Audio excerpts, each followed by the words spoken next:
Peace and love. Peace and love. Sister Nzinga here from Flowing and Growing with Sister Nzinga YouTube channel. All right. Thank you for everybody who is joining me, who has subscribed, who has shared, and talked black to me. So here we go today. Yes, behind me right there. See that? That's a pink grapefruit from the tree here. And I live around places that have grapefruits, limes, oranges, bananas, coconuts, ginger, lemongrass, and other things, to name a few. Just live foods around growing all the time. Avocado, mango, yeah. So anyway, I just want to talk about today about my previous videos will talk about the holistic approach, and I was talking about how we can deal with it financially, emotionally, physically, and so forth and so on. But I think that some of the issues are that we don't realize that we're slaves, and the purpose of sharing these videos is to emancipate yourself from mental slavery. And but some people don't think that they are being enslaved, and so what I want to do is talk about some of these things that we do without thinking, because thinking it ain't legal yet, because some of us are not thinking, and don't realize that we are being enslaved by doing these things. Because we can move about freely, we can go buy a car, we can shop where we want to shop, we can do these different things that we think that we have a freedom, but we're really not free. So let me just start this off by saying I'm not trying to knock nobody's thing. This is not personal attack on anybody's choices for what they want to do with their life. I'm just talking about to those who are on the path or the journey of trying to emancipate themselves from mental slavery. And in doing so, these are some of the things that we have to give up. Sometimes you have to say no, or you have to just stop doing certain things and by making different choices. So not to say that you could go back to these things once you get yourself back under control and you can appreciate some of these things. But when we consume these things and spend our money on things or follow these ideas, it's having us in the slavery mode, because this system is set up. This is the intentions of the people. They intentionally are doing these things to capture you, to distract you, to have you on their journey, to support their idea.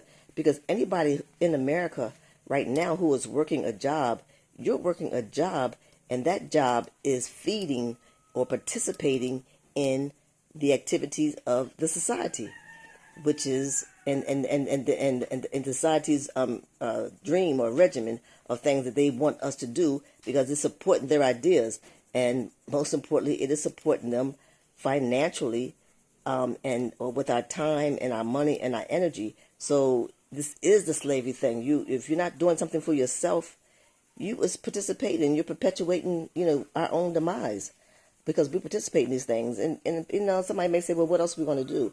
You could do for yourself. You can create other ideas, or you could just not acquiesce into everything that they say. And you could be okay with not following the latest trends. You could be okay with not watching TV and watching it maybe on YouTube or through one of these other apps at your convenience. So there are things that we can do that we can still, enjoy some of this stuff that they offer, but we can do it on our own terms where, financially it's better for us. But everything that we do is financially and feasible for them and their plan, because they're all connected. The people that own the electric companies, the people who own the banks, the people who own this, that, and the other, the Hollywood, the media, the news, all that stuff is connected. I don't know how many times I can really say it, that you need to understand it's all connected with their idea of what they're trying to perpetuate on us when they create our own narratives. I apologize for the noise in the background, but I moved from my home because my neighbors was playing some music, and now I'm coming out back in the yard, and some work is being done. But I apologize, but I hope it's not going to interfere too much with my presentation. So I'm just talking about, who has an iPhone? Okay. And I said I ain't knocking nobody's thing, but the iPhones is a joke. The insides of that phone works just as good as a $200, $300 phone. It does. But because it's an iPhone, they could charge you $1,000 for it, because you're paying for that name, because you think that you got this thing that you are that you're better than somebody else, or you're doing something, or you get something better. Yes, it does have the FaceTime. It does have a few little things, but for the most part, if you want the thing to function, to be a device that will allow you to make phone calls, that you communicate, and surf this web or whatever, there are phones that cost $200 or $300 that can do the exact same thing. It just don't have that iPhone label on it. I mean, so this is the mental slavery that we have, thinking that we got to have an iPhone. And you have to think about it and be honest with yourself and admit it. Try doing without it and see if you could be okay without it. And if you could be okay without it, that's a good sign. Because if you think, oh, I got to have an iPhone, because when you're out somewhere, your friend said, can I do something? Do you have an iPhone? And you're able to say, oh, of course I got an iPhone. And people ask me, you got an iPhone? Hell no, I ain't got no iPhone, and I would never buy one. Somebody give me one, I'll use it. But to put my $1,000 on a phone, that I could get a phone for $300 or $400 that does the same thing, minus a few little quirks, but I don't really use it for all that kind of stuff. So this is what I'm saying. So how many people? Another thing is that how many people? How many brothers wear these Timbs and they wear them with the shoes untied, with the lace loose. That's not good for your feet. You need to have your shoes tied, so when you pick up your feet and move, that they support it, and then that your foot's going to have support in you walking. But you walk around with these things loose and loosey-goosey, and your feet's moving around. That's not giving your foot good support. Of course, you ain't going to notice nothing right now, but when you get older, you're probably going to have some problems with your feet. So these are the things I'm talking about, that we don't realize that this is the mental slavery. They tell us how to dress, and the brothers with their pants hanging down. I mean, I don't understand. I'm really to debate with somebody about what goddamn sense does it make to walk around with your underwear showing. What? That's not fashion. That's foolishness. But how many people do it? How many of our brothers do it? On up to the ones who's 50-something years old. Get a goddamn belt. You buy your pants 2 sizes too big so they can hang like that. Put a belt on and put your pants up and put the pants at your waist like a grown man's supposed to be. But this mental slavery got you thinking, oh, you cool, you in a fad, you into this. You know what I'm saying? These are things that it's part of the mental slavery that we're not aware of it, but they are creating the narrative, which is creating an idea for you to participate in without you thinking about how this thing really affects you. Can you afford it? Does it work for you? Does it benefit yourself, your family, and so forth? You just do it because that's what they say. How many people have cable? How many people is paying $100 or more for cable TV? That's slavery, y'all. Thinking that you got to have that damn stuff. That's slavery. This is the stuff that they have told you. You got to have this channel. You got to have that channel. You got to have this, that, and other. That doesn't make any damn sense. Really? You can only watch one channel at a time. So, and you really don't need it, because you could go online and watch some of these TV shows for free. I mean, so how many people? So when you're sitting there paying $100 a month for or more for TV, you're caught up. You're caught up, but it's not good for you. Okay, and some other examples are women. How many women are wearing tights as clothing? People came up with this style of tights because people start getting fit, will do exercise and so forth, and that's good. When you're exercising, you go to the gym, you need the tight clothing on to be able to support your body, and especially our breasts and stuff when we're doing exercise and so forth. That's what that's for. But now they got these people thinking that this is clothing, and you go anywhere. You can go to the park, you can go to a concert, you can go to whatever, and they got on these exercise clothing. That's what I call them. That's what they are. They're supposed to be exercise clothing. They're not supposed to be a clothing that you wear out someplace. You don't wear it to the club. You don't wear it out to an event, to a concert. Those clothing will be worn to do a certain thing. And the fact about it that we as black women, our bodies are so voluptuous that it just gives a different message. That when we got everything hanging out from the front to the back, from the rooter to the tutor, as they say, that's not appropriate. Have you really thought about how you look? Do you ever take pictures of yourself when you're walking away from the mirror? So try this. Put your little stuff on. Take a picture of your body as you're walking away. I have a friend take a picture as you're walking away, and look and see how your body is, like your butt's going to chickadee. That ain't cool. Because do you realize the attention that you're getting? And then when you get that attention, which I hope you think is negative attention, and you get upset because, somebody wants to say something to you because, all your stuff is shaking all over the place. That song, Shake What Your Mama Gave You? honey child, black women got some butts. And this is what happens to us when we wear those type of clothing, just showing all of our stuff. I mean, how many people, like even when certain liquor comes out, Hennessy used to be the drink that black people drink. And it was like really labeled that black people drink Hennessy. Black people drink, what's this stuff? Grand Marnier. And I don't even know the name of all of it. But now, like, it's this Ciroc stuff is out because Diddy going to come in enforce, not enforce, but advertise, support, so that he owned part of Ciroc. I don't know whatever that mess is. I don't keep up with that stuff. But I'm just saying that when we jump on this stuff, so now you're drinking that, and you're consuming what they said you should consume. That black people drink this, black people drink that, and you think that you're cool when you go to I drink Hennessy. No, baby, you can drink what the hell you want to drink. We give away all of our freedoms when we just go and just do what everybody else is doing because everybody else is doing it. That's not cool at all. So I just want to give some of these examples to make you think, because it's not illegal yet that we do these things. And how about these clothing that some of the women wear? It's all tight up on your body. It shows your breasts, it shows your butt, it shows your hips, and it shows your stomachs, whether you got a stomach or whether you don't got one. And when you do got one, it's not very attractive. But do we really think about these things? And again, I'm not trying to knock nobody. Don't take them, but I'm taking personally.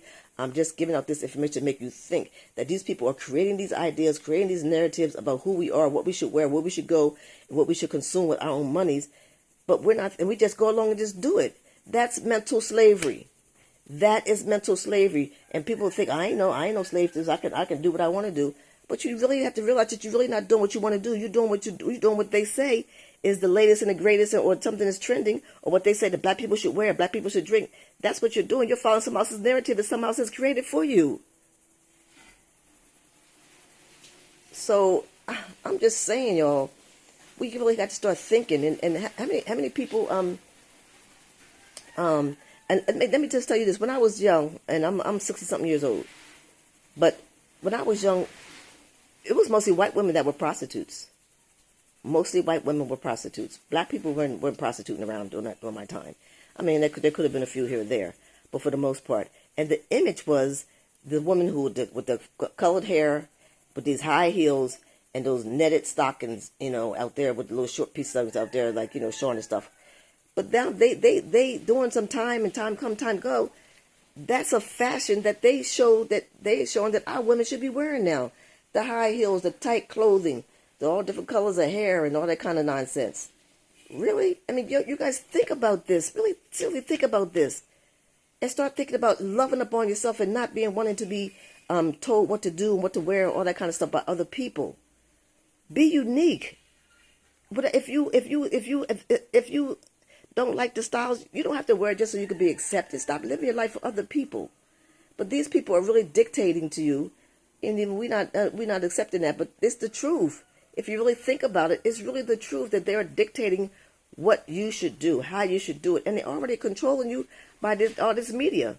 If you look at the news, try one time just going, flipping through the news and see that every news channel you go to is reporting the same thing.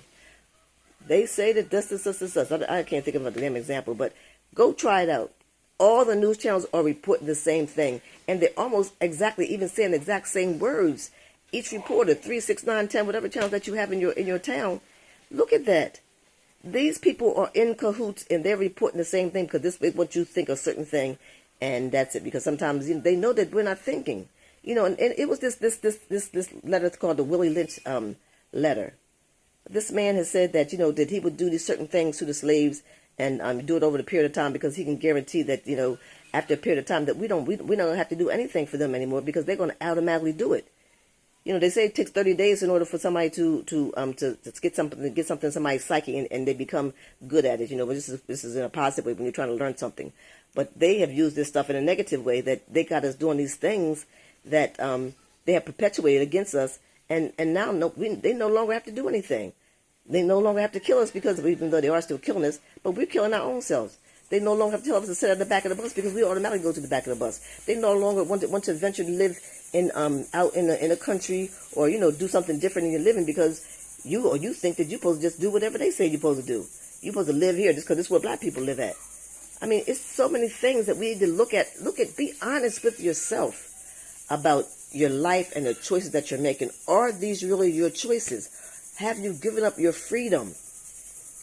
Admit to yourself that you have been going along. You know, that's the only way that I was able to see, you know, the uniqueness in myself. And yeah, I go places. Sometimes I'm the only one dressed with the way I'm dressed. And then even when it comes to like old styles, if I like it, I'm gonna wear it. You know, and so just be honest with yourself and think about how the things that you do on a regular basis, what are the things that you're spending your money on, the places that you go to, you know, all these things really, really good for us. So, you know, so individually, look in the mirror, look at the man in the mirror. Think about the choices that we make, the things that we say. You know, sometimes we almost come and, I ain't going over that way because them black people over there is such and such, or you know, they sure is ghetto over there. You talk about your own people. That's yourself. It's probably your cousins, or your auntie, or your mama. You know, these things that we say, we have to really, really be wise and think about how we are perpetuating our own demise, how we are participating in this idea that these people have come up with for us. But again, I'm going to close off shortly, but I want to talk about that Willie Lynch letter. Find the Willie Lynch letter. Do a little Google, find the Willie Lynch letter and read it, and see if you are participating in it. So y'all, I'm just saying, there's so many stuff out here, and this is some old stuff, but there's so much new stuff that's being done to us on a daily basis that we are not really thinking about. We just think about, we are still trusting these people who say they are our government and that are our politicians that are supposed to be doing things for us, or the city council who's supposed to be doing things for us. But these people are not having plans that entails us coming out with a win-win situation. It's not. We must do for self. We must do for self and get from underneath this wing of these people who perpetuate these things that are not good for us. We are the only people who have been given a name to identify who we are. What the hell is that? This language that we're using, this thing called English, all these words have been made up by somebody. This ain't come from God. Somebody made up these words, and they continue to give up these words, and we participate with these words against ourselves. You know, that's very negative. And it continues to bring that negative energy amongst ourselves. You know, what other people have been told that, you know, that we have to do something different to our hair. We can't just go to work to wherever we're going with our hair natural, the way God intended it to be. Somebody gonna tell us that we got to do something different with our hair in order for us to be so-called presentable. What the hell? I mean, if most people here are adults, at least 20, 18 years old, how many things have you, now that you graduate from high school, that you realize that all this stuff is lies? And so when you have a child, please don't let your child go into these situations that blindsided, you know, without you telling them some truth at home. You know, how many people really participate in holidays that don't have nothing to do with us, like 4th of July, what's the green? What's in the green? When you wear it, we're all green. It's the that's the Irish people who celebrate the green thing, but we still do it. How many people know that? I mean, that all this stuff that we're doing, that it just has nothing to do with us, but we participate, and most importantly, the worst part about it is that we spend our money towards it. So I don't want to go on a rampant, but I hope you get the point. I'm just saying, there is mental slavery going on in the world that we live in today, and we are unaware of how caught up we are with this mental slavery. Check yourself, man. Check yourself, man. It's like, I love you. I love you. Each one teach one. I'm continuing to learn so I can continue to, you know, to make myself better and to get myself from underneath of this bullshit that we under, and to for me to share with my children, my family, my friends, that this shit is real. This shit is real, and we have to be a little more prepared, and do know like that, like doctors, all the foods that we eat. Be careful what you put in your body, because that's what causes dis-ease. And doctors are not really in the business of healing anymore. I mean, well, they never were, you know, but we didn't understand the fact that they were healing us. We would just say, let's go to the doctor, and they would give us a pill, and we would feel better. And we thinking that they was making us feel better. but they're not, because all those chemicals is in that thing. It goes into our body, so it may make this one thing feel better for a moment, but then again, the other side of it is that there's side effects. So it may cure your liver, but it's fucking up, excuse me, it's messing up your kidneys or your heart or something other kind of stuff. Then they got to give you another pill to counteract that. Y'all think, please think. I love you. And until next time, peace and love. I thank you everybody again for participating, listening, sharing, and caring. All right. One love.